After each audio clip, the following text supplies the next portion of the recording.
Hi, I'm Dr. McQueen. Oh, here, baby. Here's my menu. Hello, my name is Dr. McQueen. I gotta go, the nurse is here. Hi, I'm Dr. McQueen. A real doctor? What school did you go to? You're too young. Ding. Do we have a medical professional on board? Oh, hi. No, we need a doctor. Do you have a license to prove you're a doctor? I see some of you have experienced what I've experienced, and you know what I'm feeling.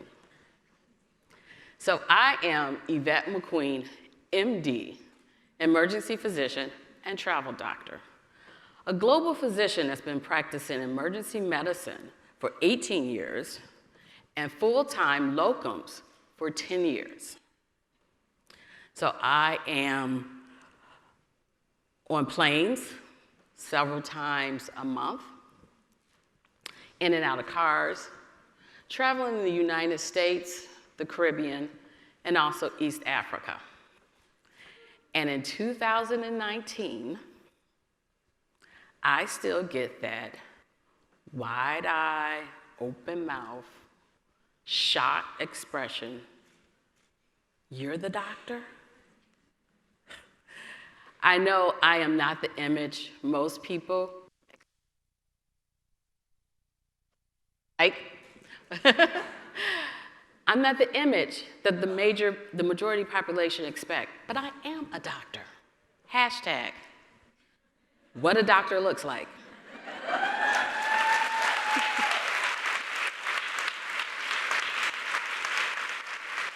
So when I get that disbelief of being a doctor, it's called implicit bias.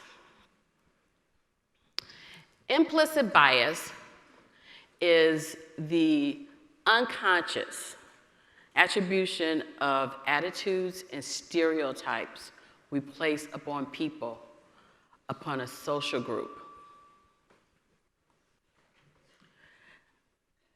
I can't change what people view of me.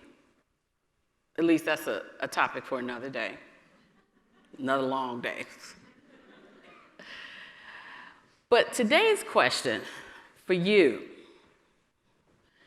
has implicit bias affected you as a doctor in your patient care, your interaction with your colleagues, or your career changes and your career choices? So what's going to help us with implicit bias? What helps to dissolve implicit bias? From my experience, diversity. That's a word we use a lot today. But diversity is a composition of different elements, a variety, a range of people of social, ethnic, economic backgrounds. So when diversity, travel has exposed me to diversity. Traveling has exposed other people to diversity through me. Travel has taught me to accept diversity within myself. So as a locums, travel is my life. I'm, Million Miler, Delta Diamond, Marriott Titanium, all those, executive elite things you call out. I have estimated that I spend at least 6 months a year not in my house. So traveling has pushed me to expand my personal local view to a world view. And I have to look at patients in all ways. Is that Missouri farmer any different than the lawyer in Atlanta when they're in that hospital bed. So working in inner city trauma centers, rural areas where the cornfield is next to the hospital, or even in villages, we are all the same. Let's talk about that Missouri farmer. You know, you're in your emergency department, and you get the farmer coming in, hasn't seen a doctor in about 10 years, 10, 12 years, but they tell you they've had this nagging problem for 8 months. And you want to go, what? You here now? 8 months? What took you so long? Well, that farmer don't have medical insurance. He just came from the family farm, and he was baling the hay. And he actually smells like it. You know that smell. When you close the room up and everything encompasses it. But does that mean he does not really care about his health? What about the mom? The mom with the 3 kids running around in the room, and you go, they're not sick. But she has 3 kids under 5, and she's in your ED at 8 o'clock at night. And she says, I can't go to the pediatrician office. They don't have late hours. This is the 3rd one sick this month. And if I take off of work, I'm gonna get fired. Did you automatically assume when you walked in the room she was on Medicaid, or that she's a lazy mom because she showed up to the ED instead of going to the pediatrician office? What about those that are on admission committees for medical schools, or residency directors and residency application committees? Do you see an application and they have a funny name and you just pass it by? I've seen that in my career. Or you see a colleague, or you see the locums that's coming in to relieve your shift, and they may be dressed just a little bit eclectic. And you wonder, like, I wonder why they're working locums.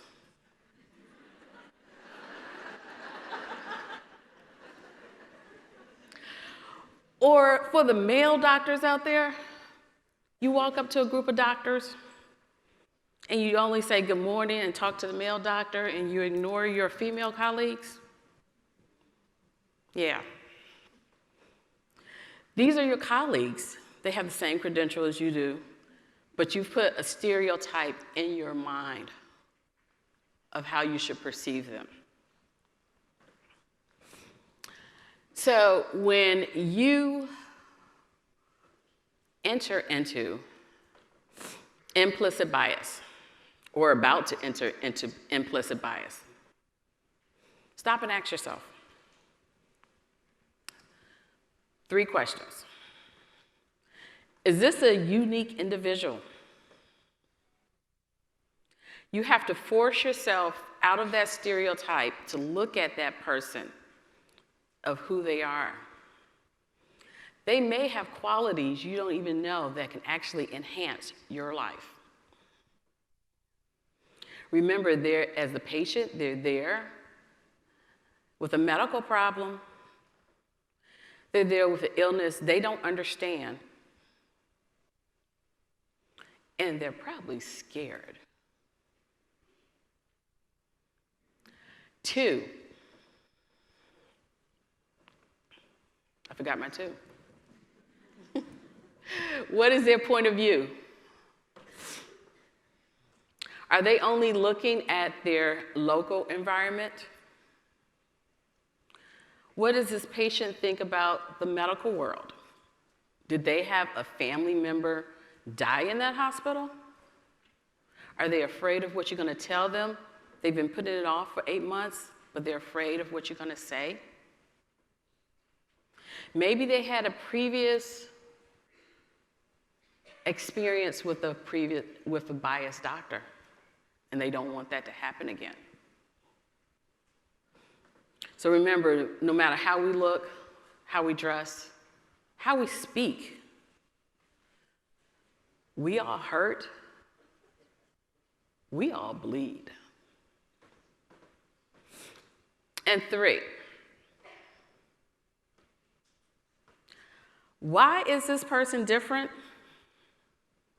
And why does this difference make me uncomfortable?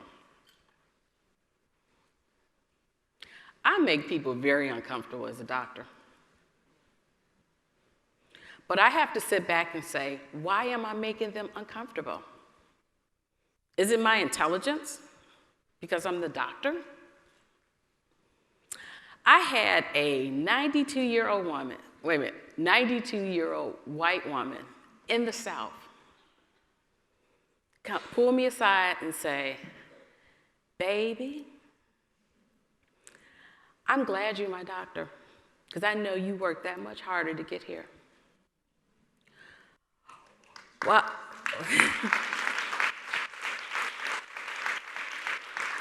while the 32-year-old male entitled banker in Chicago, can I get a male doctor, please?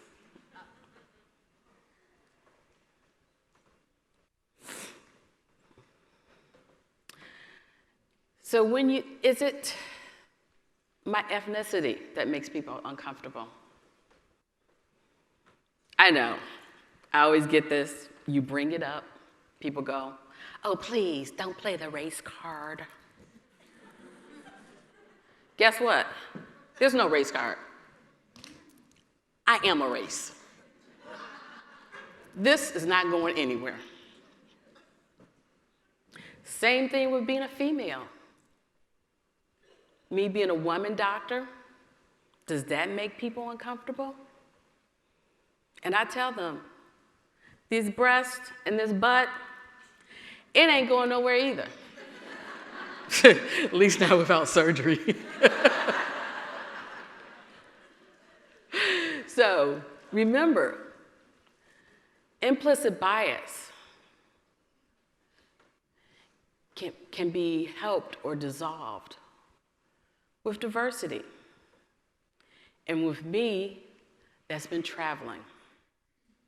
I have evolved as a physician over the 18 years through these experiences of travel.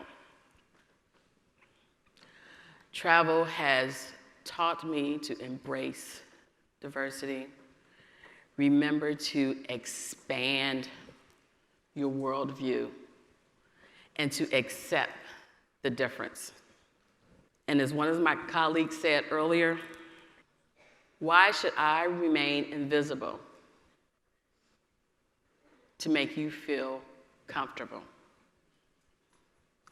I am Yvette McQueen, MD, #, what a doctor looks like.